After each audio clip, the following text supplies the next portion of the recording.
ദൈവം ഞങ്ങളെ പരിപാലിച്ചു. ജീവൻ ശക്തി വേണ്ടതൊക്കെയും കർത്താവ് ഞങ്ങളെ വഴി നടത്തി നല്ല ദൈവം നിർത്തിയാണ്. ദൈവമക്കളുടെയൊക്കെ പ്രാർത്ഥന ഒന്നുകൊണ്ട് മാത്രമാണ് ഞങ്ങൾ ഇത്രത്തോളം നിലനിൽക്കുന്നത്. തുടർന്ന് ഞങ്ങളോട് പ്രാർത്ഥന അപേക്ഷിക്കുന്നു. ഇന്നത്തെ മെസ്സേജിന് വേണ്ടി സങ്കീർത്തനം 62:2 ഒരാൾക്ക് വായിക്കാം. അവൻ തന്നെ എന്റെ പാറയും എന്റെ രക്ഷയുമാകുന്നു, എന്റെ ഗോപുരം അവൻ തന്നെ, ഞാൻ ഏറെ കുലുങ്ങുകയില്ല. ഒരു നിമിഷം പ്രാർത്ഥിക്കാം. പ്രശ്നമായ ദൈവം നല്ല സമയത്തിനായ സ്തോത്രം കർത്താവെ. ദൈവമേടെ വചനം അവിടെ പാതപ്പെടുത്തി കടന്നു വരുന്ന കർത്താവ് നമ്മോടുകൂടി ഇരിക്കണമേ. സ്വയത്തിൽ നിന്ന് പറയുമ്പോൾ ദൈവം അനുവദിക്കല് കർത്താവ് അവിടെ തരുന്ന മാത്രം സംസാരിപ്പാൻ ദൈവം സഹായിക്കണമെന്ന് പ്രാർത്ഥിക്കുന്നു. നിങ്ങൾ കർത്താവ് കേൾക്കുന്നവർക്ക് അടിയ ഒരുപോലെ പ്രയോജനത്തിന് കൃപ ചെയ്യണമെന്ന് പ്രാർത്ഥിക്കുന്നു. പ്രാർത്ഥനയ്ക്കായി സ്തോത്ര യേശുനാഥന് പിതാവേ ആമേൻ. ഇവിടെ നമ്മൾ വായിച്ചിരിക്കുന്നത് 62-ാം സങ്കീർത്തനം 2-ാമത്തെ വാക്യമാണ്. അവൻ തന്നെ എൻ്റെ പാറയും എൻ്റെ രക്ഷയുമാകുന്നു, എൻ്റെ ഗോപുരവും അവൻ തന്നെ, ഞാൻ ഏറെ കുലുങ്ങിയില്ല. ഇത് ദാവീദിൻ്റെ ഒരു സങ്കീർത്തനമാണ്. ഈ 62-ാം സങ്കീർത്തനം അതിൻ്റെ ചരിത്രം നോക്കുകയാണെങ്കിൽ അബ്ശാലോമിൻ്റെ മത്സരകാലത്ത് യെരൂശലേമിൽ നിന്ന് ഓടിപ്പോയപ്പോൾ പാടിയ ഒരു സങ്കീർത്തനം എന്നാണ് അതിൻ്റെ അത് ചരിത്രം പറയുന്നത്.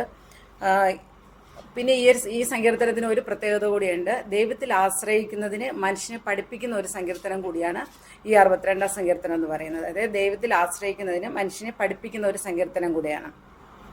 അപ്പം ഇവിടെ ഈ വാക്യത്തിൽ നമുക്ക് 2-3 കാര്യങ്ങൾ കാണാൻ കഴിയുന്നു. ഒന്ന് പാറ, രക്ഷ, ഗോപുരം.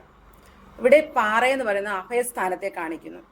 അതായത് ആ ഉറപ്പുള്ള ഒരു നമുക്ക് അഭയം നേടുവാനായിട്ട് ഉറപ്പുള്ള ഒരു അതാണ് ഈ പാറ എന്ന് പറയുന്നത്. അത് സങ്കീർത്തനം 18:2 നമുക്കതിനെ കുറിച്ച് കാണാൻ കഴിയുന്നു. വായിക്കാവോ? സങ്കീർത്തനം 18:2. യഹോവ എന്റെ ശൈലവും എന്റെ കോട്ടയും എന്റെ രക്ഷകനും എന്റെ ദൈവവും, ഞാൻ ശരണമാക്കുന്ന എന്റെ പാറയും എന്റെ പരിചയം എന്റെ രക്ഷയായ കൊമ്പും എന്റെ ഗോപുരവും. അവിടെ നമുക്ക് പാറ കാണാം. അപ്പം നമുക്ക് ഒരു അഭയസ്ഥാനമാണ് ഈ പാറ എന്ന് പറയുന്നത് കാണിക്കുന്നത്. അടുത്തതായിട്ട് കാണുന്നത് രക്ഷ എന്ന വിടുതലിനെ കാണിക്കുന്നു. അതായത് നമുക്ക് ഒരു വിടുതൽ ലഭിക്കാനായിട്ട് നമുക്ക് ആശ്രയിക്കാൻ പറ്റുന്നതാണ് ഈ രക്ഷ എന്ന് പറയുന്നത്. അതാണ് ആ വാക്യത്തിൽ നമുക്ക് കാണാൻ കഴിയുന്നത്. പിന്നെ അതേ ഗോപുരം, അത് ഉയർന്ന കോട്ട. നമ്മൾ ഏതെങ്കിലും ഒരു സാഹചര്യത്തിൽ നമ്മളൊരു കോട്ടയിൽ അല്ലെങ്കിൽ ഒരു ഉയർന്ന ഗോപുരത്തിൽ എവിടെയെങ്കിലും നമ്മൾ അഭയം പ്രാപിക്കുകയാണെങ്കിൽ നമുക്കൊരു ചിന്തയുണ്ടാകും, നാം കുലുങ്ങി പോവുകയില്ല എന്നുള്ളതാണ്. പക്ഷേ ഇവിടെ ദൈവത്തിനത്തിൽ കാണപ്പെടുന്നത് നമ്മൾ ക്രിസ്തുവാകുന്ന പാറയിൽ ആശ്രയം വെച്ചാലുള്ളതായ ദൈവത്തിൽ ആശ്രയം വെച്ചാലുള്ള കാര്യങ്ങളാണ് നമുക്കിവിടെ കാണാൻ കഴിയുന്നത്. ലോകപരമായിട്ട് നമുക്ക് നോക്കുകയാണെങ്കിൽ നാം ഏതിൽ ആശ്രയം വെച്ചാലും അതെ ഉയർന്ന ഗോപുരത്തിൽ എന്തിലും നമുക്കത് തളർന്നു പോകുകയില്ല, അതിൽ കുലുങ്ങി പോകുകയില്ല എന്ന് നമുക്ക് തോന്നി നാം ആശ്രയിപ്പിക്കുന്ന എല്ലാം എന്ത് ചെയ്യും ഒരു നിമിഷം കൊണ്ട് തകർന്നു പോകേണ്ട ഇടയായിത്തീരും. അപ്പോൾ ഈ ലോകത്തിൽ നാം നോക്കുകയാണെങ്കിൽ പലപ്പോഴും നാം കുലുങ്ങിപ്പോകും. എന്നാൽ നാം ദൈവവചനത്തിൽ, അതായത് നമ്മുടെ കർത്താവായ യേശുക്രിസ്തു നാം ആശ്രയിക്കുകയാണെങ്കിൽ ഒരിക്കലും എന്തെങ്കിലും നമ്മൾ തളർന്നു പോയിട്ട് നമുക്ക് തളർന്നു പോകാൻ പോകത്തില്ല. പലപ്പോഴും നമുക്ക് തോന്നും നമ്മൾ മുങ്ങിപ്പോകും, അല്ലെങ്കിൽ നിലയില്ലാത്ത വെള്ളത്തിലാണ് നമ്മൾ ആയിരിക്കുന്നതൊക്കെ തോന്നും. പക്ഷെ എന്നാലും അവിടെ നമ്മൾ ദൈവമൊത്ത് നോക്കണം. ഒരിക്കലും ദൈവം നമ്മെ എന്തില്ല കൈവിടുകയില്ല. നമ്മൾ നോക്കുകയാണെങ്കിൽ ബജറ്റിൽ നമുക്ക് കാണാൻ കഴിയുന്നു, കോഴി തൻ്റെ കുഞ്ഞിനെ ചിറകിൻ്റെ അടിയിൽ മറയ്ക്കുന്നത് പോലെ, കഴുകൻ തൻ്റെ കുഞ്ഞിനെ ചിറകിന് വഹിക്കുന്നത് പോലെ ഓരോ നിമിഷവും എന്ത് ചെയ്യുന്നു, ഓരോ ദിവസം നമ്മൾ എന്ത് ചെയ്യുന്നു, ദൈവം നടത്തി പരിപാലിക്കുന്നു. അപ്പോൾ ഈ ലോക ജീവിതത്തിൽ നമുക്ക് നോക്കുകയാണെങ്കിൽ പ്രതികൂല കാറ്റുകൾ, പ്രതിസന്ധികളൊക്കെ നമ്മുടെ ജീവിതത്തിൽ എന്ത് ചെയ്യുക, അനേകം നമ്മുടെ ജീവിതത്തിൽ ആഞ്ഞടിച്ചേക്കും. എന്നാൽ നമ്മൾ എന്ത് ചെയ്യണം, അവിടെ എല്ലാം നമ്മൾ ഈ പാറയിൽ നമ്മൾ എന്ത് ചെയ്യണം, ആശ്രമിക്കണം. ഒരിക്കലും നമ്മുടെ ജീവിത പടക് തകർന്നു പോകാനായിട്ട് ദൈവം അവിടെ എന്തെല്ലാം സമ്മതിക്കില്ല. നഷ്ടങ്ങൾ, ക്ലേശങ്ങളൊക്കെ നമ്മുടെ ജീവിതത്തിൽ കടന്നു വരാം. പക്ഷെ അവിടെയും ദൈവത്തിന്റെ ഒരു കരുതൽ എന്ത് ചെയ്യും നമുക്ക് കാണുവാനായിട്ട് കഴിയുന്നു. നമ്മൾ ബൈബിളിൽ നോക്കുകയാണെങ്കിൽ ഒത്തിരി പേരുടെ ജീവിത ചരിത്രങ്ങൾ നോക്കുകയാണെങ്കിലും ഒത്തിരി നന്മകൾ കണ്ടവർ അല്ലെങ്കിൽ ഒത്തിരി അനുഗ്രഹങ്ങൾ പ്രാപിച്ചിരുന്നു ഒരു നിമിഷം കൊണ്ട് അതായത് മതി യഹോവ എന്ന് പറയുന്ന ഒരു സാഹചര്യം നമുക്ക് കാണാൻ കഴിയുന്നു. അതുപോലെ ഏലിയാവിൻ്റെ ഇന്നലെ നമ്മൾ കേൾക്കാനിടയെ തീർന്നു ഏലിയാവിനെ കുറിച്ച്. ഏലിയാവിന്റെ ജീവിതം ഏലിയാവിൽ കൂടെ ദൈവം എന്ത് ചെയ്തു, ഒത്തിരി അത്ഭുതങ്ങളെ പ്രവർത്തിച്ചു. ക്ഷാമകാലത്ത് ക്ഷേമമായി പോറ്റി, കാക്കയോട് കൽപ്പിച്ചു. ഒരിക്കലും ഒരു സാഹചര്യം നടക്കാത്ത ഒരു കാക്കയോട് കൽപ്പിച്ചു. അതുപോലെ തന്നെ സാറാഫത്തിൽ എന്ത് ചെയ്ത് വിധവയോട് കൽപ്പിച്ചു. അവിടെ ദൈവം കൽപ്പിച്ചിരിക്കുകയാണ്. അതായത് ഒരു ഒരു ദൈവഭക്തന്, അതായത് ദൈവത്തിൽ ആശ്രയിക്കുന്ന ഒരു വ്യക്തിക്ക് ഒരു താഴ്ചയുടെ അനുഭവം, ഒരു ക്ലേശകരമായ സംഭവം വരുമ്പോൾ ദൈവം എന്ത് ചെയ്യും, പലരും എവിടെ എന്ത് ചെയ്യുന്നത് കൽപ്പിച്ചാക്കിയിരിക്കണം. അപ്പോൾ ഇവിടെ ഏലിയാവിന്റെ ജീവിതം നോക്കുകയാണെങ്കിൽ അനേകം അത്ഭുതങ്ങൾ കണ്ട ഒരു വ്യക്തിയാണ്. അതുപോലെ കാക്കയിൽ എന്ത് ചെയ്തു, ഭക്ഷണം കഴിച്ചു. സാറാഫത്തിലെ വിധവയാൽ എന്ത് ചെയ്തു, പോഷിപ്പിക്കപ്പെട്ടു. പിന്നെ അത് കഴിഞ്ഞിട്ട് എന്ത് ചെയ്തു, ബാലിന്റെ പ്രവാചകരുടെ മുമ്പിൽ എന്ത് ചെയ്തു, അത്ഭുതങ്ങളെ പ്രവർത്തിച്ചു. പക്ഷെ ഇതെല്ലാം ആയിട്ടും ഒരു സ്ത്രീയുടെ വാക്കിന് മുമ്പിൽ, ആ ഇസബേലിന് മുമ്പിൽ ഭയപ്പെടുന്ന ഒരവസ്ഥ നമുക്കവിടെ കാണാൻ കഴിയുന്നു. അത് 1 രാജ്യങ്ങൾ 18-19 അധ്യായങ്ങൾ നോക്കുകയാണെങ്കിൽ നമുക്ക് ആ ഏലിയാവിൻ്റെതായ ചരിത്രം നമുക്ക് വിശദമായിട്ട് നമുക്ക് കാണാൻ കഴിയുന്നില്ലേ. നമ്മൾ അതിനെക്കുറിച്ച് കുറച്ച് കാര്യങ്ങൾ കേട്ടതാണ്. അപ്പോൾ അവിടെ എന്ത് ചെയ്തു, ആ ഒരു സ്ത്രീയുടെ മുമ്പിൽ എന്ത് ചെയ്തു, ഏലിയാവ് എന്ത് ചെയ്തു, ഭയപ്പെടുവാനായിട്ട് തീർന്നു. അപ്പോൾ അത്രയും ഒരു ദൈവത്തോട് കൂടെ നടന്ന ഒരു വ്യക്തിയാണ്. പക്ഷെ അതുപോലെ തന്നെ നമ്മുടെ ജീവിതങ്ങളിൽ നോക്കുകയാണെങ്കിൽ നമുക്ക് അതിനടുത്ത് പോലും നമ്മളതിൽ പോയിട്ടില്ല. പക്ഷേ എന്നാലും നമ്മൾ എന്ത് ചെയ്തു, നമ്മുടെ ജീവിതത്തിൽ കുലക്കങ്ങൾ സംഭവിക്കാം, ഇളക്കങ്ങൾ സംഭവിക്കാം. പക്ഷെ അവിടെ എന്ത് ചെയ്തു, നാം ദൈവത്തിൽ ആശ്രയിക്കണമെങ്കിൽ ഇവിടെ ഏലിയാവ് എന്ത് ചെയ്യുന്നറിയാവോ? ഏലിയാവ് പറയാണ് മതി യഹോവേ എന്ന് ഏലിയാവ് പറഞ്ഞെങ്കിലും ഏലിയാവ് തൻ്റെ കൂടെ ഉണ്ടായിരുന്നതായ ബാല്യക്കാരൻ എന്ത് ചെയ്തു, ബേർഷേബയിൽ താമസിപ്പിച്ചിട്ട് ഏലിയാവ് എന്ത് ചെയ്തു, ഒരു ദിവസത്തെ വഴി എവിടെ പോയി, മരുഭൂമിയിൽ ചെന്നു. അപ്പോൾ ദൈവത്തോട് സംസാരിക്കുവാനായിട്ടുള്ള ഒരിടമാണത്. അതായത് ഒരു ഏകാഗ്രമായ ഒരു സ്ഥലം, ഏകാന്തതയിലേക്ക്. അതായത് അവിടെ കാണാൻ ആ ബാല്യക്കാരൻ എന്ത് ചെയ്തു, അവിടെ വിട്ടു, ബേർഷേബയിൽ വിട്ടിട്ടാണ് മരുഭൂമിയിൽ. അപ്പോൾ ഏലിയാവിനത് ഇപ്പം മതി യഹോവേ എന്ന് ഏലിയാവിടെ പറയുന്നെങ്കിൽ ഏലിയാവിന് എന്ത് ചെയ്തു, എനിക്ക് എൻ്റെ ഒരു ഇതാണ്. അതായത് ഏലിയാവ് അങ്ങനെ പറഞ്ഞെങ്കിൽ ഏലിയാവ് ദൈവമായിട്ടൊരു ബന്ധമുണ്ട്, ദൈവം വിടുവിക്കും, അല്ലെങ്കിൽ ദൈവം ഇനിയും തന്നെ കൊണ്ട് അത്ഭുതങ്ങളെ പ്രവർത്തിക്കും എന്നുള്ള ഒരു ചിന്ത ഏലിയാവിനെ കടന്നു വന്നിട്ടുണ്ടായിരിക്കും. അതാണ് എന്ത് ചെയ്ത്, ഒരിക്കലും മതി യഹോവേ എന്ന് പറഞ്ഞാൽ അവിടെ തന്നെ എന്ത് ചെയ്യാമായിരുന്നു, വേണമെങ്കിൽ അവിടെ എന്ത് ചെയ്തു, മരണപ്പെട്ടു പോകാമായിരുന്നു. പക്ഷെ അവിടെ നിന്ന് ഒരു ദിവസത്തെ യാത്ര ഇവിടെ മരുഭൂമിയിലേക്ക് പോവുകയാണ്. ഒരു ദിവസത്തെ യാത്ര പോയിട്ടാണ് അവിടെ എന്ത് ചെയ്ത് ദൈവമായിട്ടുള്ളൊരു ബന്ധം അവിടെ പുലർത്തുന്നത്. പക്ഷെ ആ ഒരു സാഹചര്യത്തിൽ ദൈവം ഒരിക്കലും എന്ത് ചെയ്യില്ല, ഏലിയാവിനെ കൈവിട്ടില്ല. ഏലിയാവിന് ആവശ്യമുള്ളത് എന്ത് ചെയ്ത് ദൈവം അവിടെ കൊടുത്ത് വീണ്ടും എന്ത് യാത്ര ചെയ്യുവാനായിട്ട് അനുവദിക്കുകയാണ്. അപ്പോൾ ഒരു ഭയം ജീവിതത്തിൽ കടന്നു വന്നപ്പോഴേ നമ്മുടെ ജീവിതത്തിൽ നോക്കുവാണെങ്കിൽ പ്രതികൂല സാഹചര്യങ്ങൾ, പ്രതിസന്ധികൾ കടന്നു വരുമ്പോഴേ നമുക്ക് എന്ത് ചെയ്യണം, നാം വിടേണ്ടതിനെ വിട്ടിട്ട്, അതായത് ഇപ്പൊ ബാല്യക്കാരൻ എന്ത് ചെയ്ത് ആ ഒരു സ്ഥലത്ത് നിർത്തിയിട്ടാണ് ഇത് തനിച്ചാണ് ഇവിടെ പോയത്. ആ മരുഭൂമിയിൽ ഒരു ദിവസത്തെ യാത്ര എന്ത് ചെയ്ത് കടന്ന് അവിടെ ചെന്നത്. അപ്പം നമ്മുടെ ജീവിതത്തിൽ എന്നെ ചിന്തിപ്പിച്ചൊരു കാര്യമാണ്, നമ്മുടെ ജീവിതത്തിൽ ചിലപ്പോൾ എന്ത് ചെയ്യുക, അതായത് ദൈവസേനയിൽ നാം ഇരിക്കുമ്പോൾ ചിലപ്പോൾ നമ്മൾ ഏകാഗ്രതയോടെ, അതായത് നമ്മൾ തന്നെ ഇരിക്കേണ്ട സാഹചര്യങ്ങൾ നമ്മുടെ ജീവിതത്തിൽ ഉണ്ടായേക്കും. തന്നെ ഇരിക്കേണ്ട സാഹചര്യങ്ങളിൽ എന്താണ് നാം തന്നെ ഇരിക്കണം. തനിച്ചിരിക്കുന്ന സമയത്ത് നമ്മളെ വിടേണ്ടത് വിട്ടിട്ട്, ചിലത് നമുക്ക് ഏകാഗ്രത കിട്ടത്തില്ല എന്ന് നമുക്ക് തോന്നിയാലും നമ്മൾ എന്ത് ചെയ്യണം, കുറച്ചു ദൂരം മാറി നമ്മൾ കടന്നു പോയിട്ട് എന്ത് ചെയ്യണം, ദൈവത്തിനെ നമ്മൾ എന്ത് ചെയ്യണം, ഇരിക്കാനായിട്ട് നമുക്ക് സാധിക്കണം. അതായത് ആ ഒരു ബന്ധം വേറെ യാതൊരു ഇതും ഇല്ലാതെ എന്ത് ചെയ്യണം, നമ്മളൊരു ബന്ധത്തിൽ ഇവിടെ എന്ത് ചെയ്തു, ആ ബാല്യക്കാരൻ അവിടെ വിട്ടിട്ട്, എന്നെ ചിന്തിപ്പിച്ചു കാണാം, ആ ബാല്യക്കാരനോടെ വിട്ടിട്ട് ഒരു ദിവസത്തെ വഴി. അപ്പോൾ എന്തുമാത്രം കഷ്ടങ്ങൾ ക്ലേശങ്ങൾ കടന്നാണ് ആ മരുഭൂമിയിൽ ഒരു ദിവസത്തെ വഴി എന്ന് പറയുമ്പോൾ എന്തുവാ, ആ ഭക്ഷണമുണ്ടോ വെള്ളമുണ്ടോ ഒന്നുമില്ല. പക്ഷെ ആ ഒരു ദിവസത്തെ വഴി കടന്നാണ് എവിടെ പോയിരിക്കുന്നത്, ദൈവമായിട്ടുള്ള ആ ബന്ധം പുലർത്താനായിട്ട് ഏലിയാവ് കടന്നു പോയിരിക്കുന്നത്. അപ്പോൾ നമ്മുടെ ജീവിതത്തിൽ നോക്കുകയാണെങ്കിൽ ക്ലേശങ്ങൾ, ബുദ്ധിമുട്ടുകൾ, പ്രയാസങ്ങൾ എല്ലാം കടന്നു വരും. നാം ഈ ലോകത്ത് ജീവിതത്തിലായിരിക്കുമ്പോൾ പലപ്പോഴും നമ്മൾ മരുഭൂമിയുടെ അവസ്ഥകൾ കൂടി കടന്നു പോയിട്ടുണ്ട്. നമ്മൾ ചിന്തിച്ചിട്ടുണ്ടായിരിക്കില്ല, പക്ഷെ പലപ്പോഴും നാം കടന്നു പോകുന്നത് ചില മരുഭൂമികളുടെ അവസ്ഥയിൽ കൂടി നമ്മൾ കടന്നു പോകുന്നുണ്ട്. ഞാൻ തനിച്ചാണോ, ഞാൻ ഒറ്റപ്പെട്ടു പോയി എന്നൊക്കെ ചിലപ്പോൾ നമ്മൾ ചിന്തിക്കും. പക്ഷെ അവിടെ എന്ത് ചെയ്യലും ദൈവത്തിന്റെ ഒരു അത്ഭുത പ്രവൃത്തി നമുക്ക് കാണാൻ കഴിയും. നാം ദൈവമായിട്ടൊരു ബന്ധം ഒരിക്കലും ഈ ഏലിയാവിന്റെ ജീവിതത്തിൽ ഇത് കടന്നു വന്നെങ്കിൽ ദൈവമായിട്ടുള്ള ബന്ധം ഏലിയാവ് എന്ത് ചെയ്യില്ല, വിട്ടില്ല. അവിടെയും എന്ത് ചെയ്തു, ആ മരുഭൂമിയുടെ അവസ്ഥയിൽ ഏലിയാവ് എന്ത് ചെയ്തു, ദൈവമായിട്ടുള്ള ബന്ധം പുലർത്തുവാനായിട്ട് ഏലിയാവിന് സാധിച്ചു. ആ സാധിച്ചത് മുഖാന്തരം അവന് വേണ്ടി ദൈവം എന്ത് ചെയ്തു, അവിടെ നൽകി കൊടുത്ത് നമുക്ക് കാണാൻ കഴിയുന്നു. ആ മാത്രമല്ല ആ മൃദുസ്വരം അവനെ കേൾപ്പാണ്ട് തരുന്നു. അപ്പോൾ പലപ്പോഴും നാം ദൈവശബ്ദം കേൾക്കുന്നത്, അതായത് ദൈവത്തിന്റെ പ്രവൃത്തികൾ നാം കണ്ടിരുന്നത് പലപ്പോഴും നാം മരുഭൂമിയുടെ അവസ്ഥയിലൂടെ കടന്നു പോകുമ്പോഴാണ് നമ്മൾ ഏകാന്തമായിട്ട്, അത് ഏകാഗ്രമായിട്ട് ഏകാന്തതയോട് നമ്മൾ എന്ത് ചെയ്യുക, ദൈവസ്ഥനിൽ ഇരിക്കുന്ന സമയത്താണ് പലപ്പോഴും എന്ത് ചെയ്യുന്നത്, നാം എന്ത് ചെയ്യുന്നത്, ദൈവശബ്ദം നമുക്ക് കേൾക്കാനായിട്ട് കഴിയുന്നത്. അതുപോലെ നാം അബ്രഹാമിന്റെ ജീവിതത്തിൽ നോക്കുകയാണെങ്കിൽ അബ്രഹാം എന്ത് ചെയ്തു, അബ്രഹാമിനോട് പറഞ്ഞത് എന്റെ എല്ലാവരും എന്ത് ചെയ്ത് വിട്ടിട്ടാണ് നാം വിടുന്നത്. നമ്മൾ കുടുംബത്തെ വിടണമെന്നല്ല പറയുന്നത്, നാം വിടേണ്ടത് വിട്ടിട്ട് നാം ഇതെല്ലാം എന്ത് ചെയ്ത് നമ്മൾ ദൈവത്തിന് എന്താണ് തടസ്സമായിരിക്കുന്നത് ആ കാര്യങ്ങൾ വിട്ട് നമ്മൾ എന്ത് ചെയ്യണം, ദൈവസന്നിധിയിൽ എന്ത് ചെയ്യണം, എത്ര ദൂരം നമ്മൾ യാത്ര ചെയ്യണം അത്ര ദൂരം. ചിലപ്പോൾ ഏകാന്തയുടെ അവസ്ഥകളായിരിക്കും, മരുഭൂമിയുടെ അവസ്ഥകളായിരിക്കും. പക്ഷെ അവിടെ നമ്മൾ എന്ത് ചെയ്യണം, തരണം ചെയ്ത് കടന്നുപോയി ദൈവസന്നിധിയിലായിരിക്കുകയാണെങ്കിൽ തീർച്ചയായും ദൈവത്തിന്റെ ആ ഒരു മൃദുസ്വരം നമുക്ക് കേൾക്കുവാനായിട്ട് ഇടയായിത്തീരും.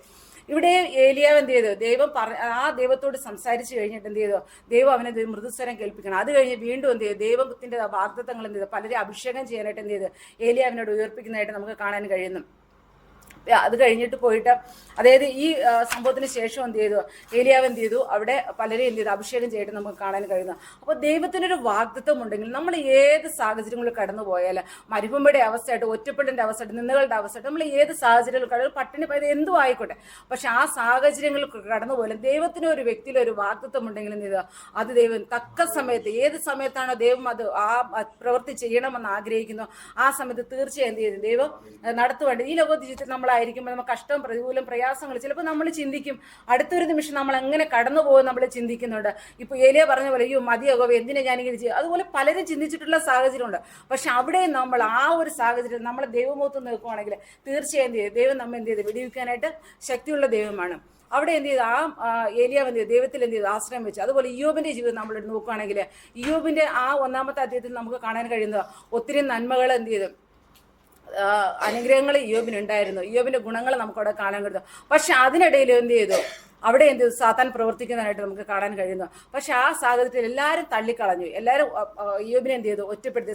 ചിലപ്പോൾ അവിടെ എന്ത് ആശ്വാസ വാക്ക് പറയാൻ വന്നവരുടെ വായിന്ന് പോലും കേട്ടെന്ന് ഇയ്യോബിന് അതൊരു ഭാരമായിട്ട് തീർന്നു. സ്വന്തം ഭാര്യ പോലും ഇയ്യോബിനെ തള്ളിക്കളഞ്ഞു. പക്ഷെ അവിടെ എന്ത് ചെയ്തു, ഇയ്യോബ് ദൈവത്തിൽ എന്ത് ചെയ്തു, പ്രത്യാശ. ഇതെല്ലാം നഷ്ടങ്ങൾ ഉണ്ടായിട്ടും എന്ത് ചെയ്തു, അവിടെ ഇയ്യോബ് എവിടെ പ്രത്യാശ, ദൈവത്തിൽ അവിടെ പ്രത്യാശ വയ്ക്കുവാനായിട്ട് ഇടയായി തീർന്നു. അവസാനം ഇയ്യോബ് ഇങ്ങനെ പറയാണ്, ഇയ്യോബ് 19:25-27 വാക്യങ്ങൾ വായിക്കാം.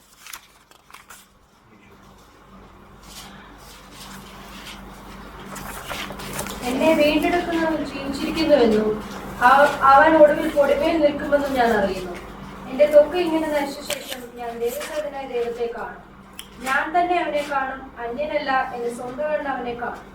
എന്റെ അന്തരംഗം എന്റെ ഉള്ളിൽ ക്ഷയിച്ചിരിക്കുന്നു. നാം എങ്ങനെ മതി. അപ്പൊ ഇവിടെ നമുക്ക് കാണാൻ അവിടെ എല്ലാം നഷ്ടമായി, എല്ലാം നഷ്ടം. പക്ഷെ ആ ഒരു പ്രത്യാശ അവൻ പറയാ, അത് പറയണത് ഞാൻ എന്ത് ചെയ്തു, എന്റെ ത്വക്ക് ഇങ്ങനെ ക്ഷയിച്ചാലും ഞാൻ ദൈവസേവനായിട്ട് പ്രിയനെ കാണുന്നുള്ള പ്രത്യേകിച്ച് നമുക്ക് അതിന്റെ ഒരു ലേശം പോലും നമ്മുടെ ജീവിതത്തിലൊന്നും കടന്നു വന്നിട്ടില്ല. എന്നാലും നമ്മൾ ചില സമയത്ത് പറയും, എന്തിനാ ദൈവം എങ്ങനെ ഒരു ജീവിതം എന്ന് പലപ്പോഴും അവിടെ ഇരിക്കുന്ന പലരും ചോദിച്ചിട്ടുണ്ടെങ്കിൽ ഞാൻ അടക്കം പലപ്പോഴും ഞാൻ ചോദിച്ചിട്ടുള്ളതാണ്. അതായത് വചനത്തിൽ ഞാൻ കൂടുതൽ ആഴമായിട്ട് ഇറങ്ങുന്നതിന് മുമ്പ് ഞാൻ ചോദിച്ചിട്ടുള്ള അവസ്ഥകളാണ് അതൊക്കെ. അപ്പോൾ ഇവിടെ എന്ത് ചെയ്തു, ഇയ്യോബ് ഇതെല്ലാം നഷ്ടങ്ങൾ ഇയ്യോബിന്റെ ജീവിതത്തിൽ കടന്നു വന്നിട്ട് എന്ത് ചെയ്തു, ഇയ്യോബ് ആ പ്രത്യാശ അതിന് വളരെ ചിന്തിപ്പിച്ചൊരു കാണാം. പ്രത്യാശ ഇയ്യോബ് പറയണത് എന്തുവാ, എന്നെ വീണ്ടെടുക്കാൻ ജീവിച്ചിരിക്കുന്നു എന്നും അവൻ ഒടുവിൽ പൊടിമേൽ നിൽക്കുമെന്ന് ഞാൻ അറിയുന്നു. എന്റെ ത്വക്ക് ഇങ്ങനെ നശിച്ച ശേഷം ഞാൻ ദേഹസഹിതനായ ദൈവത്തെ കാണാം. ഞാൻ തന്നെ അവനെ കാണും, അന്യനല്ല. എന്റെ സ്വന്തം കണ്ണ് അവനെ കാണും. അപ്പൊ ഇവിടെ പറയാണ് എന്റെ സ്വന്തം ആ ഒരു പ്രത്യാശ. കാരണം എല്ലാം നശിച്ചു, മക്കളെ നശിച്ചു, ഉണ്ടായിരുന്ന സമ്പത്ത് മൊത്തം നശിച്ചു, ബാല്യക്കാരില്ല, തന്റെ ശരീരം മൊത്തം വ്രണങ്ങളാൽ നിറയപ്പെട്ടു. പലരുടെ നിന്ദകൾ, പരിഹാസങ്ങൾ, ആ അനുഭവിച്ചതിലപ്പുറമാണ് മറ്റുള്ളവരുടെ നിന്ദകൾ, പരിഹാസങ്ങൾ, ചോദ്യങ്ങൾ കടന്നു വരുമ്പോൾ. പക്ഷെ അവിടെ എന്ത് ചെയ്തു, ഇയ്യോബിന്റെ ഒരു പ്രത്യാശ പറയണത്, ഞാനെന്ത് എന്റെ ത്വക്ക് ഇങ്ങനെ ക്ഷയിച്ചു പോയാലും ഞാൻ ദേഹസഹിതനായിട്ട് ആരെ കാണും, പ്രിയനെ കാണും എന്നുള്ള ആ ഒരു പ്രത്യാശ ഇയ്യോബിൽ നമുക്ക് കാണാനായിട്ട് കഴിയുന്നു. അപ്പൊ എന്ത് തന്നെ നമ്മുടെ ജീവിതത്തിൽ കടന്നു വന്നാലും നാം ഒരു പ്രത്യാശയുള്ളൂ. അപ്പൊ നമ്മുടെ പ്രത്യാശ എന്താ, നാം ക്രിസ്തുവിലാണ് പ്രത്യാശ വെച്ചിരിക്കുന്നത്, ആ പാറയിലാണ് നാം ആശ്രയിക്കുന്നത്. ഒരിക്കലും നമ്മൾ എന്ത് ചെയ്യുക, കുലുങ്ങി പോകാൻ ദൈവത്തിലെ സമ്മതിക്കില്ല. ചിലപ്പോൾ പ്രയാസങ്ങൾ, ബുദ്ധിമുട്ടുകൾ കടന്നു വരാം. കാരണം നമ്മളിപ്പോൾ തകർന്നു പോകുന്ന തോന്നിയ സ്ഥാനങ്ങൾ നമ്മുടെ ജീവിതത്തിൽ കടന്നു വരാം. പക്ഷെ അവിടെ എന്തില്ല, ദൈവത്തിന്റെ കരുതൽ നമുക്ക് കാണാൻ കഴിയും. അതുപോലെ തന്നെ പൗലോസിന്റെ ജീവിതം നോക്കുകയാണെങ്കിൽ പൗലോസിന്റെ ജീവിതത്തിൽ പൗലോസ് എന്ത് ചെയ്ത് എല്ലാം വിട്ട്, അതായത് ക്രിസ്ത്യാനി ദൈവമക്കളെ ഉപദ്രവിച്ചുകൊണ്ട് അവിടുന്ന് ദൈവം എന്ത് ചെയ്തു, പൗലോസിനെ എന്ത് ചെയ്തു, ദൈവത്തിന്റെ ഇതിലേക്ക് കൊണ്ടുവരാനായി തീർന്നു. ആ കൊണ്ടുവന്ന് കഴിഞ്ഞിട്ട് എന്താ, അവിടെ 2 കൊരിന്ത്യർ 11:24-27 ഒരു വാക്യം വായിക്കാം.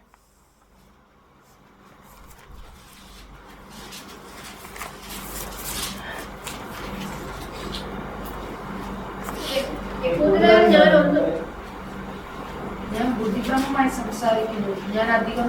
ഞാൻ ഏറ്റവും അധികം അധ്വാനിച്ചു, അധികം പ്രാവശ്യം തടവിലായി, അനവധി അടി കൊണ്ടു, പലപ്പോഴും പ്രാണഭയത്താലായി. യഹൂദരാൽ ഞാൻ ഒന്നും കുറേ 40 അടി 5 വട്ടം കൊണ്ടു, 3 വട്ടം കോലിനാൽ അടിക്കൊണ്ടു, ഒരിക്കൽ കല്ലേറ് കൊണ്ടു, 3 വട്ടം കപ്പച്ചേതത്തിൽ അകപ്പെട്ടു, ഒരു രാപ്പകൽ വെള്ളത്തിൽ കഴിച്ചു. ഞാൻ പലപ്പോഴും യാത്ര ചെയ്തു, നദികളിലെ ആപത്ത്, കള്ളന്മാരുടെ ആപത്ത്, സൂചനത്താലുള്ള ആപത്ത്, ജാതികളാലുള്ള ആപത്ത്, പട്ടണത്തിലെ ആപത്ത്, കാട്ടിലെ ആപത്ത്, കടലിലെ ആപത്ത്, കള്ള സഹോദരന്മാരുള്ള ആപത്ത്, അത്യാവശ്യം പ്രയാസം. അപ്പൊ ഇവിടെ നമുക്ക് ആ പൗലോസ് അനുഭവിച്ചതായ ഓരോ കാര്യങ്ങൾ നമുക്കിവിടെ കാണാൻ കഴിയുന്നു. ആ പൗലോസിന് ഇതിന്റെ ഒരു ആവശ്യം ഉണ്ടായിരുന്നു. കാരണം നമ്മൾ നോക്കുകയാണെങ്കിൽ പൗലോസിന്റെ ഹിസ്റ്ററി നമ്മൾ നോക്കുകയാണെങ്കിൽ പൗലോസിന്റെ പോലെ സമ്പത്തുള്ള വ്യക്തി, ആ റോമ പൗരത്വമുള്ള വ്യക്തി. അപ്പൊ ഇതൊന്നും അനുഭവിക്കേണ്ട കാര്യമില്ല. പക്ഷെ എന്ത്, പൗലോസ് ഇതെല്ലാം അനുഭവിച്ചു. എന്നിട്ട് പൗലോസ് അനുഭവിച്ചു കഴിഞ്ഞിട്ടും ദൈവപാതോട്ട് ഒരിക്കലും എന്തില്ല, മാറിപ്പോയിട്ടില്ല. അതെല്ലാം എന്ത് സന്തോഷത്തോടെ സഹിച്ചുകൊണ്ട് ദൈവസന്നിധിയിലായിരിക്കും നമുക്ക് കാണാൻ കഴിയുന്നു. അതുപോലെ അത് കഴിഞ്ഞിട്ട് പൗലോസ് പറയുകയാണ്, അതായത് ഫിലിപ്പിൽ നമുക്ക് കാണാൻ കഴിയുന്നു, എനിക്ക് എൻ്റെ പഴയതിലോട്ട് തിരിച്ചു പോകേണ്ട വകയുണ്ട്. അതായത് പൗലോസ് മുൻ കണ്ടുകൊണ്ട് അവിടുത്തെ വിശ്വാസികളെ കണ്ടുകൊണ്ടാണ് ഇന്ന് പൗലോസ് പറയുന്നത് എന്താ പലർക്കും തിരിച്ചു പോകേണ്ട സാഹചര്യമുണ്ട്. പക്ഷേ നിങ്ങൾ ചിന്തിക്കുന്നതിൽ എനിക്കും അതിലപ്പുറമായിട്ട് ചിന്തിക്കാം. കാരണം ഞാനെന്താ ഇതെല്ലാം വിട്ടു കഴിഞ്ഞിട്ടാണ് എബ്രായൻ റോമ പൗരത്വമുള്ളവൻ ആണ്. ഇതെല്ലാം എനിക്ക് ഉണ്ടായിട്ട് എന്താ ഞാൻ ഒരിക്കലും പുറകോട്ട് തിരിഞ്ഞ് പോയിട്ടില്ല. പോകാതെ ഇതെല്ലാം ഞാൻ സഹിച്ച് ആർക്ക് വേണ്ടിയിട്ടാണ്? കാരണം കർത്താവിന് വേണ്ടിയിട്ടാണ്, കർത്താവിന് അനേകരെ നേടിയെടുക്കാൻ വേണ്ടിയിട്ടാണ്. ഞാൻ മുഖാന്തരം അനേകരെന്ത് ചെയ്തു? കർത്താവിൻ്റെ അതേ ദൈവത്തിൻ്റെ അനേകരെ ദൈവമക്കളെ ഉപദ്രവിക്കാനായി തീർന്നു. പക്ഷെ ആ ഒരു സുവിശേഷത്തെ കുറിച്ച് എരിവ് ഒരു വാഞ്ച ആരുടെ ഉള്ളിലുണ്ടായിരുന്നു? പൗലോസിന്റെ ഉള്ളിലുണ്ടായിരുന്നായിട്ട് നമുക്ക് കാണാൻ കഴിയുന്നു. പലപ്പോഴും തടവിലാക്കപ്പെട്ട അവസ്ഥകൾ, ആ കപ്പലിൽ യാത്ര ചെയ്ത സമയത്ത് കാരണം എല്ലാം നഷ്ടമായി. പക്ഷെ ജീവൻ ഒരു ആപത്തുണ്ടാകുമ്പോൾ ദൈവം എവിടെ എന്തില്ല സമ്മതിച്ചില്ല. ആ സമ്മതിച്ചില്ല മാത്രമല്ല, അവൻ ദൈവത്തിൽ ആശ്രയം വെച്ചുകൊണ്ട് ദൈവത്തിൽ പ്രത്യാശ വെച്ചുകൊണ്ട് എന്ത് ചെയ്ത ആ കപ്പലിലുള്ളവരെ കൂടി എന്ത് ചെയ്തു? പൗലോസിന് ദൈവം അവിടെ നൽകി കൊടുക്കേണ്ടത്. ഒരു കാരാഗ്രഹത്തിലായി. അപ്പോൾ അവനൊരു ആ ഒരു വാഗ്ദത്വം ഉണ്ടായിരുന്നു. എവിടെ? റോമിൽ എന്ത് ചെയ്ത് കൈസറുടെ മുമ്പിൽ എന്ത് ചെയ്ത് നിൽക്കേണ്ടതാകുന്നു എന്നുള്ളത്. അപ്പോൾ ആ ഒരു ഇതിലേക്ക് ദൈവം എന്ത് ചെയ്തു? ഇത്രയും സാഹചര്യങ്ങൾ കൊണ്ട് ഈ സാഹചര്യങ്ങളിൽ കടന്നു പോയെങ്കിലും ദൈവം എന്ത് ചെയ്തു? അവനെ അവിടെ കൊണ്ടെത്തിക്കുന്നതായിട്ട് നമുക്ക് കാണാൻ കഴിയുന്നു. അവിടെ കടന്നുപോയിട്ട് എന്ത് ചെയ്തു? അവിടെയും ആ കാരാഗ്രഹത്തിൽ ആ വീട്ടുതടങ്ങളിൽ ആക്കപ്പെട്ട സമയത്ത് അവിടെ ഉള്ളവരെ കർത്താവിന് വേണ്ടി നേടി. ഇപ്പൊ മാനുഷ്യമായിട്ട് നമ്മൾ ചിന്തിക്കുമ്പോൾ ഇത്രയും ഞാൻ സഹിച്ചു, ഇനി എനിക്ക് പറ്റത്തില്ല എന്ന് വേണമെങ്കിൽ നമുക്ക് ചിന്തിക്കാം നമ്മുടെ മാനുഷ്യ ചിന്തയില്. പക്ഷെ അവിടെ എന്ത് ചെയ്തു? പൗലോസ് ചിന്തിച്ചെന്താ? ഞാൻ എന്ത് ചെയ്തു? ആർക്ക് വേണ്ടിയിട്ടാണ്? ഞാൻ മുൻപിലുള്ളതെല്ലാം മറന്നുകൊണ്ട് എന്ത് ചെയ്ത് മുമ്പിലോട്ട് ഓടുകയാണ്. അപ്പോൾ കർത്താവിന് വേണ്ടി എവിടെയാണ് എങ്ങനെയാണ് ഒരു ആത്മാവിനെ നേടണമെന്നുള്ള എന്ത് കഷ്ടങ്ങളെന്നല്ല പ്രയാസങ്ങൾ നമ്മുടെ ഈ ലോകത്തിൽ ദൈവം നമ്മെ ആക്കിയിരിക്കുന്നത് കർത്താവിന് വേണ്ടി മറ്റുള്ളവരുടെ നേടാൻ വേണ്ടിയിട്ട്. നാം അറിഞ്ഞ സത്യത്തെ നമ്മൾ എന്ത് ചെയ്യണം? മറ്റുള്ളവർ പറയാൻ വേണ്ടിയിട്ടാണ്. അനേകർ എന്ത് ചെയ്ത് ഈ ലോകത്ത് നശിച്ചു പോകുന്നത് നമുക്ക് കാണാൻ കഴിയുന്നു. ഈ ലോകത്ത് ഇപ്പം നമ്മൾ നോക്കുകയാണെങ്കിൽ എന്താ ഇപ്പം നമ്മളൊരു സേഫ് സോണിലാണ് ഇരിക്കുന്നത്. പല സ്ഥലത്ത് ഇന്ത്യയിൽ തന്നെയാണെങ്കിലും ക്രിസ്ത്യാനികൾക്കെതിരെ ദൈവമക്കൾക്കെതിരെ അനേക പീഡകൾ കഷ്ടങ്ങൾ എത്രയോ ദേവദാസന്മാര് അനേക പീഡകൾ കൂടെ കഷ്ടങ്ങൾ കൂടെ കടന്നു പോകുന്നുണ്ട്. എന്നാൽ ദൈവം നമ്മെ ഇവിടെ നമ്മളായിരിക്കുന്നത് നമുക്കിവിടെ ഒരു കഷ്ടമില്ല, പ്രയാസമില്ല. അതായത് ദൈവത്തെ നാം അന്വേഷിക്കുന്നത് കൊണ്ട് നമുക്ക് യാതൊരു പ്രതികൂലങ്ങളും കടന്നു വരുന്നില്ല. പക്ഷെ ഇത് എത്ര കാലം ഉണ്ടാകും നമുക്ക് അറിയാൻ പറ്റില്ല. കാരണം പീഡകൾ ഏറിക്കൊണ്ടിരിക്കുകയാണ്. കർത്താവിന്റെ വരവ് ഏറ്റവും ആസനമാണ്. അതിന് മുഖാന്തരം മുന്നോടിയായിട്ട് എല്ലാ ഇറ്റുന്നതിന്റെ ആരംഭം എന്നാണ് പറയുന്നത്. ഇനിയും ഇതിനപ്പുറമായിട്ട് എന്ത് ചെയ്യും? ലോകത്തിൽ നടക്കാനുണ്ട്. പക്ഷെ അവസാനത്തെ വിശ്വാസം പോലും കണ്ടെത്തുമ്പോൾ പോലും ദൈവജനം നമുക്ക് കാണാൻ കഴിയുന്നു. അതേ നമ്മുടെ ഇതിൽ നിന്ന് മാറ്റാൻ നമ്മുടെ തകർത്തുകളെ വേണ്ടി ശത്രുവിൽ പല വിധത്തിൽപ്പെട്ട് പൗലോസിന്റെ ജീവിതത്തിൽ പൗലോസ് ആ ഒരു തീഷ്ണതയോടും കൂടി ആ സുവിശേഷത്തിന്റെ ഒരു തീഷ്ണതയോട് ദൈവസന്നിധി നിന്നതുകൊണ്ടാണ് പൗലോസിനോട് എന്ത് ചെയ്ത് നിൽക്കാൻ കഴിഞ്ഞു. എന്നാൽ അവസാനത്തോളം എന്ത് ചെയ്തു?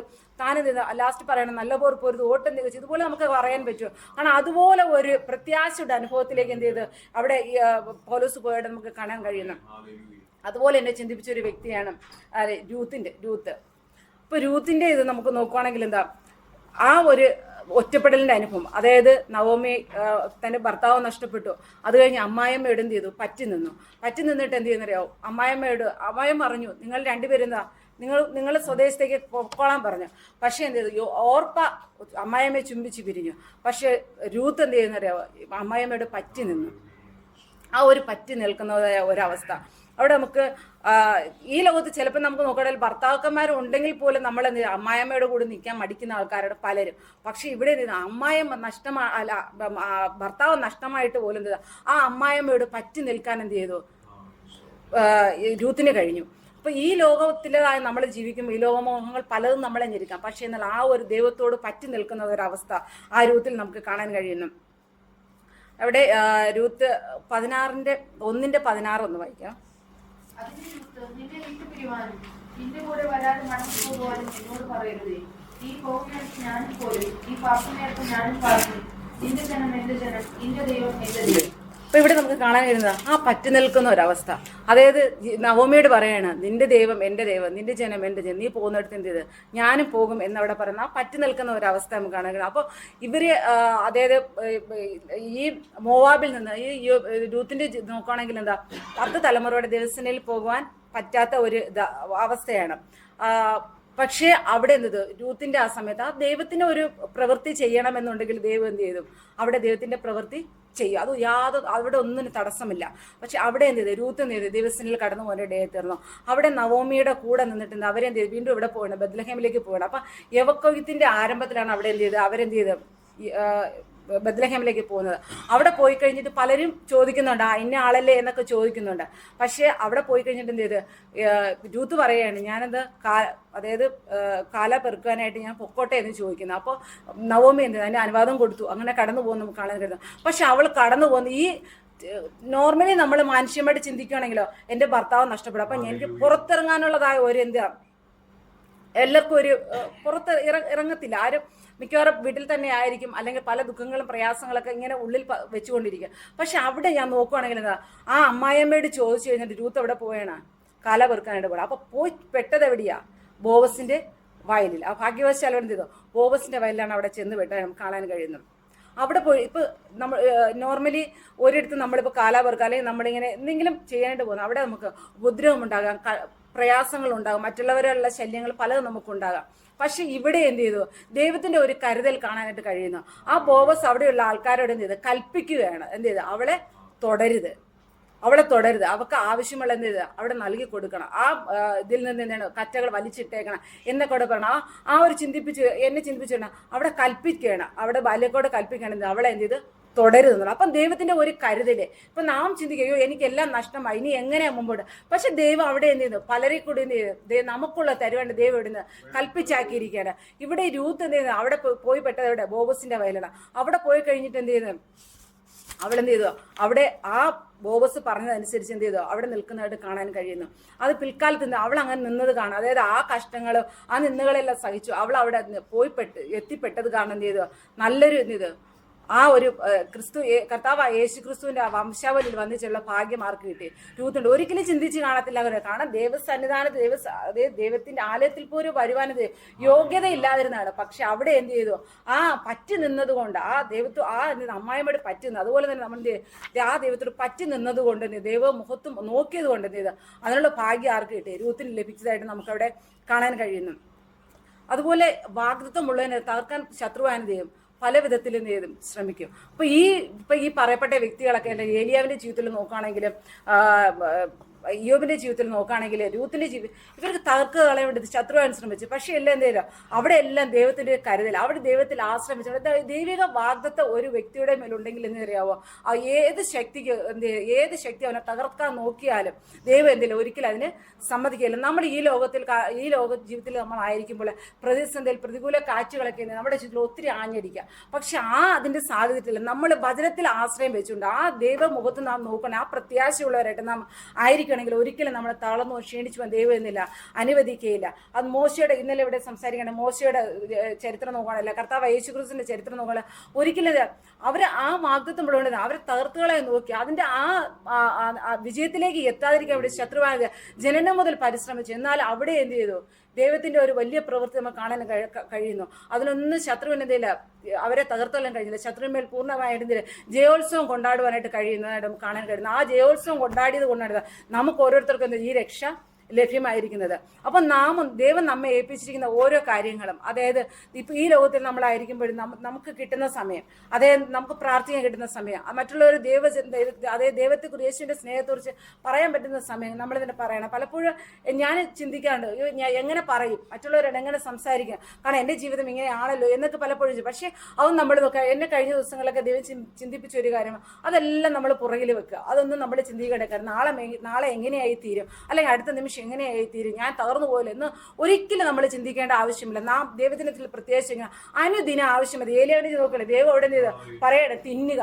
അപ്പൊ ആ വചനം നാം ഭക്ഷിക്കുകയാണെങ്കിൽ ഓരോ നിമിഷവും ഓരോ സെക്കൻഡും നമുക്ക് ജീവിക്കാനുള്ളത് ഇവിടെ ഈ വചനത്തെ നമുക്ക് കാണുവാനായിട്ട് നമുക്ക് കഴിയുന്നുണ്ട്. ദൈവം നമ്മെ എന്ത് ചെയ്യും, അതിലേക്ക് നമ്മൾ ബലപ്പെടുത്തുവാണെങ്കിൽ നമുക്കിടയായി തീരും. അപ്പൊ ഈ ഞാൻ സംസാരിച്ച ഓരോ വ്യക്തിയുടെ ചിലപ്പോൾ ഏലിയാവിന്റെ ജീവിതത്തിൽ നോക്കുകയാണെങ്കിൽ ഏലിയാവ് എന്ത് ചെയ്തു, ആ ദൈവത്തോട് കൂടെ എന്ത് ചെയ്തു, ആ ഒരു ഏകാന്തമായ ദൈവത്തോട് ബന്ധം പുലർത്തുവാനായിട്ട് ഇടയായി തീർന്നു. അതുപോലെ നമുക്ക് ഈ ദിവസങ്ങളിലായിത്തീരാം, യോബിനെ പോലെ ആയിത്തീരും. നമുക്ക് എപ്പോഴും പ്രത്യാശയുള്ളവരായിട്ട് അന്ത്യത്തോളം പല കഷ്ടങ്ങൾ നമ്മുടെ ജീവിതത്തിൽ കടന്നു വരാം. പക്ഷെ എന്ത് ചെയ്താ അതെല്ലാം നമ്മൾ പുറകിലിട്ടേച്ചെന്താ, നമ്മുടെ പ്രത്യാശ ക്രിസ്തുവിലാണ്. നാം ഓടുന്നത് എന്തിനാ, നാം അധ്വാനിക്കുന്നത് എന്തിനാ, നമുക്ക് എന്ത് ചെയ്യാം, അതായത് കർത്താവിന്റെ വരവെങ്കിൽ നാം എടുത്തുകൊള്ളപ്പെടും അനുഭവപ്പെടണം എന്നുള്ളതായത് കർത്താവിനോട് ആയിരിക്കണം എന്നുള്ള ആ ഒരു ചിന്തയോടുകൂടെ നാം അനുനിമിഷം നാം മുന്നോട്ട് പോകുന്നത്. അപ്പോൾ ഈ ലോകത്ത് കടന്ന് ഒന്നും നമ്മൾ ഓടുന്ന ഓട്ടം ചെയ്യണം, സ്ഥിരതയോടുകൂടി. നമ്മൾ ഓട്ടക്കളത്തിൽ പലതുമായ പ്രതിസന്ധികളുണ്ടാകും, നമ്മൾ അങ്ങോട്ടും ഇങ്ങോട്ടും നോക്കി നമുക്ക് വീണു പോകാം. പക്ഷെ നമ്മുടെ ആ ഓട്ടം, ആ ഒരു നോട്ടം നമ്മൾ ക്രിസ്തുവിലാണെങ്കിൽ തീർച്ചയായും നമ്മൾ ആഗ്രഹിക്കുന്ന തുറമുഖത്ത് എത്തിക്കുവാൻ ദൈവശക്തിയുള്ള ദൈവം. ഇവിടെ ഇരിക്കുന്ന എല്ലാവർക്കും ഓരോ വാഗ്ദത്തങ്ങൾ ദൈവം തന്നിട്ടുണ്ട്. ഒരിക്കലും നാം തളർന്നു പോകരുത്, ക്ഷീണിച്ചു പോകരുത്. കാരണം പലപ്പോഴും നമ്മൾ ചിന്തിക്കാറുണ്ട്, അയ്യോ എൻ്റെ വാഗ്ദത്തം നിവർത്തിയിൽ, എനിക്ക് ഇങ്ങനെ വാഗ്ദത്തം ഉണ്ടല്ലോ, എങ്ങനെ ഞാൻ ആ വാഗ്ദത്തം നിവർത്തി എത്തിച്ചേരും, എൻ്റെ ജീവിതം ഇങ്ങനെയാണെന്നൊക്കെ നമ്മൾ ചിന്തിക്കും. പക്ഷേ നമ്മൾ എന്ത് ചെയ്യണം? ദൈവത്തിൽ പ്രത്യാശ വയ്ക്കുകയാണെങ്കിൽ വചനത്തിൽ നാം ആശ്രയിക്കാൻ തീർച്ചയായും കഷ്ടങ്ങൾ, നഷ്ടങ്ങൾ, മുറിവുകൾ എല്ലാം നമ്മുടെ ജീവിതത്തിൽ കടന്നു വരാം. ഒരിക്കലും ഒരു ഭവനം പണിയുന്നെങ്കിൽ എന്താ അതിന് മുറിവ് ഇതെല്ലാം നമ്മൾ പൊട്ടിക്കേണ്ടത് പൊട്ടിക്കുക, നേരെയാക്കേണ്ടത് നേരെയാക്കുക. നമ്മൾ വേദനകളൊക്കെ സഹിക്കേണ്ടി വരും. പക്ഷെ ഇതെല്ലാം സഹിച്ചാൽ മാത്രമേ എന്ത് ചെയ്യുള്ളൂ, ആ തുറമുഖത്ത് നമുക്ക് എത്തിച്ചേരാൻ കഴിയുള്ളൂ. അപ്പോൾ ഒരിക്കലും നമ്മൾ ക്ഷീണിച്ചു പോകാതെ, തളർന്നു പോകാതെ നമ്മൾ ഓടുന്നോട്ട് സ്ഥിരതയോടെ ഓടിക്കൊണ്ട് ദിവസങ്ങൾ കർത്താവിൻ്റെ വരവ് ഏറ്റവും ആസന്നമാണ്. അതായത് എല്ലാം നമ്മൾ ഈ ലോകത്ത് കാണപ്പെടുന്നില്ല, വിളിച്ചറിയിക്കുന്ന എന്താ ദൈവത്തിൻ്റെ വരവ് ഏറ്റവും ആസന്നമായിരിക്കുകയാണ്. അപ്പം നമ്മൾ എന്താണ് നേടിയത്, നമ്മൾ അധ്വാനിച്ച് നേടിയത് വൃഥാവായിപ്പോയോ, ആ ഒരു ഇത് നമുക്ക് കടന്നു വരരുത്. നാം ഓടുന്ന ഓട്ടം എപ്പോഴും ആ ക്രിസ്തുവിലായിരിക്കണം. അയ്യോ എനിക്ക് രക്ഷ ലഭിച്ചുവല്ലോ എന്ന് പറഞ്ഞുകൊണ്ട് മറ്റുള്ളവരെ നാം നോക്കാതിരിക്കരുത്. നാം അനുഭവിച്ച രക്ഷയെ നാം മറ്റുള്ളവർക്ക് എന്ത് ചെയ്യണം? പറഞ്ഞു കൊടുക്കണം. പക്ഷെ നമ്മയും വിശ്വാസ ജീവിതത്തിൽ തകർത്ത് കളയാൻ വേണ്ടി ശത്രു പല വിധത്തിൽ എന്ത് ചെയ്യും? പോരാടും. ഒരു സെക്കൻഡ് നമ്മുടെ മൈൻഡ്, അതായത് അയ്യോ എനിക്കിതെല്ലാം സംഭവിച്ചു പോയി എന്ന് ആ ഒരു സെക്കൻഡ്, എനിക്ക് നഷ്ടങ്ങൾ വന്നില്ല, ഒരു സെക്കൻഡ് മതി നമ്മുടെ ജീവിതത്തിൽ എന്ത് ചെയ്യാം? ശത്രുവാൻ പരീക്ഷകൾ കടന്നു വരാൻ വേണ്ടിയിട്ട്. പക്ഷെ നമ്മൾ ഇതിൻ്റെ ഒരിക്കലും ദൈവവചനത്തിൽ നമ്മൾ ഒരു പിന്നാറെ പോകേണ്ട ഇടയത്തിൽ വചനം നമ്മുടെ ഉള്ളിലുണ്ടോ അത് നമ്മുടെ ജീവിതത്തിൽ ക്രിയ ചെയ്തുകൊണ്ടിരിക്കും. നമ്മൾ ഏത് വഴികളിൽ കടന്നു പോയാലും, എത്ര പ്രയാസകരമായ സാഹചര്യങ്ങൾ കടന്നു പോയാലും ദൈവവചനം നമ്മുടെ നിർത്തയിടയെത്തീരും. അതുപോലെ പ്രാർത്ഥനാ ജീവിതത്തിലാണെങ്കിലും പ്രാർത്ഥന അത് ഏകാഗ്രമായ ഒരു പ്രാർത്ഥന. നമ്മൾ ഏകാഗ്രമായി ഇരിക്കേണ്ടത്, അത് ഏകാന്തതയോടുകൂടി ഇരിക്കണം. ഒറ്റപ്പെട്ടിരിക്കേണ്ട സ്ഥലത്ത് നമ്മൾ ഒറ്റപ്പെട്ടിരുന്ന് തന്നെ ദൈവത്തോട് നമ്മൾ നിലവിളിക്കണം. എന്നാൽ മാത്രമേ നമ്മൾ മനുഷ്യരോട് പറയുന്ന ഒരു പരിധിയുണ്ട്, അല്ലെങ്കിൽ നമ്മുടെ ഭർത്താവിനോട്, ഭാര്യയോട്, കുഞ്ഞുങ്ങളോട് പറയുന്നതിന് ഒരു പരിധിയുണ്ട്. പ്രാർത്ഥനാ വിഷയങ്ങളാണെങ്കിൽ ഇപ്പോൾ നമ്മളിത് പ്രാർത്ഥിക്കുന്നതിന് ഒരു പരിധി. പക്ഷേ നാം ദൈവമായിട്ടൊരു ബന്ധം, നാം ദൈവസന്നിധിയിൽ കടന്നു വരുമ്പോൾ ആ ഒരു ഏകാന്തയുടെ അനുഭവം നമ്മൾ കടന്നു വരുമ്പോൾ നമ്മുടെ ഉള്ളു തുറന്ന്, അതായത് ചിലപ്പോൾ നമുക്ക് പ്രാർത്ഥിക്കാൻ വാക്കുകൾ കിട്ടത്തില്ല, പറയാൻ വാക്കുകൾ കിട്ടത്തില്ല. പക്ഷെ ആ ഉള്ളിൽ നിന്നുള്ള ആ ഒരു ദൈവം കാണുവാനായിട്ട് ഓരോ നിമിഷം എന്ത് ചെയ്ത് ദൈവം നമ്മൾ ഈ ലോകത്തിൽ നടത്തുവാനായിട്ട് ഇടയെത്തിരും. ഒരിക്കലും നമ്മുടെ വിശ്വാസ ജീവിതത്തിൽ ഭംഗം വരാതെ വണ്ണം നമ്മുടെ വിശ്വാസത്തിൽ ദൈവം നൽകിയിരിക്കുന്നതായ ആ ഒരു രക്ഷ ഒരിക്കലും നമ്മുടെ ജീവിതത്തിൽ നിന്ന് മാറിപ്പോതാ. നമ്മുടെ രക്ഷ മാറിപ്പോകുന്നത് നമ്മൾ മറ്റുള്ളവർക്ക് വേണ്ടി എന്ത് ചെയ്യണം? മറ്റുള്ളവരെ നമ്മൾ ഇതിലോട്ട് എന്ത് ചെയ്യണം? യേശുവിൻ്റെ സ്നേഹത്തിൽ കൊണ്ടുവരണം. പലപ്പോഴും പലരും ചോദിക്കും, എങ്ങനെയാണ് നിങ്ങൾ നിൽക്കുന്നത്, എങ്ങനെയാണ് നിങ്ങൾ പിടിച്ച് ഇത്രയും സാഹചര്യങ്ങൾ ജീവിതത്തിൽ കടന്നു? പക്ഷെ നമുക്ക് അവിടെ പറയാനുണ്ട്, നമ്മുടെ അവിടെയും നമ്മൾ എന്ത് ചെയ്യണം? ക്രിസ്തുവിനെ നമ്മൾ ഉയർത്തി കാണിക്കുന്നവരായി തീരണം. അപ്പൊ ഈ നാളുകളിൽ നമ്മൾ എന്താണ് ഏലിയാവിനെ പോലെ ഏകാന്തതയോടുകൂടി ദൈവമായിട്ടൊരു ബന്ധം, ഇയ്യോബിനെ പോലെ പ്രത്യാശയുള്ളായിരുന്നു. എൻ്റെ എന്ത് തന്നെ നശിച്ചു, എൻ്റെ ദേഹം ക്ഷയിച്ചു പോയെന്നല്ല, തൊക്ക് നശിച്ചു പോയെന്ന് പറഞ്ഞാൽ ദേഹസഹിതം ഞാൻ പ്രിയനെ കാണുമെന്നുള്ളതായ ആ ഒരു പ്രത്യാശയോടുകൂടി നാം എന്ത് ചെയ്യണം? ആയിരിക്കണം. അതിൽ പൗലോസിനെ പോലെ സുവിശേഷ ഘോഷണത്തിൽ എരിവുള്ളവരായിട്ട്, രൂത്തിനെ പോലെ എന്ത് ചെയ്യണം? നാം ദൈവസന്നിധിയിൽ എന്ത് ചെയ്യണം? പറ്റി നിൽക്കണം. പ്രതിസന്ധിയിൽ പ്രതികൂല നഷ്ടങ്ങൾ വന്നോട്ടെ, പക്ഷെ എന്ത് ചെയ്യണം? നാം ദൈവസന്നിധിയിൽ പറ്റി നിൽക്കണം. ഒരിക്കലും നാം ദൈവപാത വിട്ടു, ദൈവത്തിന്റെ ആ ഒരു വചനം വിട്ട് നമ്മൾ മാറിപ്പോലും. പക്ഷെ ഇതിനെല്ലാം നിൽക്കുന്ന നമ്മുടെ അടിസ്ഥാനം എന്തായിരിക്കണം? ദൈവവചനമാണ്. നാം ദൈവവുമായിട്ടുള്ളൊരു ബന്ധം, വചനം നമ്മുടെ ഉള്ളിലുണ്ടെങ്കിൽ മാത്രമേ എന്ത് ചെയ്യുള്ളൂ? നമുക്ക് നിലനിൽക്കാനായിട്ട് കഴിയുള്ളൂ. ഈ ദിവസങ്ങളിൽ ഈ വചനത്തിൽ പ്രത്യാശയുള്ളവരെ കർത്താവിന്റെ വരവ് ഏറ്റവും ആസന്നമാണ്. ഈ വരവിന് വേണ്ടി അനേകർ ദിവസത്തിൽ ഒരുക്കാമെന്ന് പറഞ്ഞുകൊണ്ട് എൻ്റെ ചെറിയ